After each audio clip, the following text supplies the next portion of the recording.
Want to unlock the secret to finding properties that fill your pockets month after month? Head over to Zillow.com, your go-to for real estate hunting. In the search bar, type in the city or neighborhood you're interested in investing in and hit enter.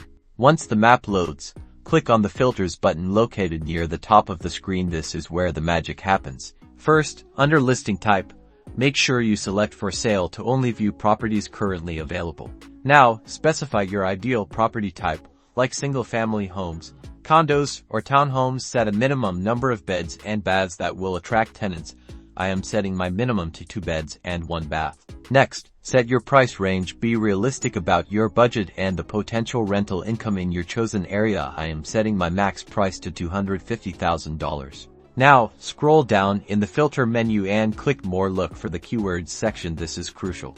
Type in keywords like duplex, ADU, or in-law suite. These properties often offer multiple rental opportunities on a single lot, boosting your cash flow potential. Once you've applied your filters, browse the map for promising properties. Click on listings that catch your eye. On the property listing page, look for the rent estimate. While not always perfectly accurate, it gives you a starting point for estimating potential rental income. Finally, do your due diligence. Research typical expenses like property taxes, insurance, and potential maintenance costs. If the rent estimate minus these expenses is positive, you found a potential cash flowing property. Remember to consult with a real estate professional for personalized advice. Happy investing!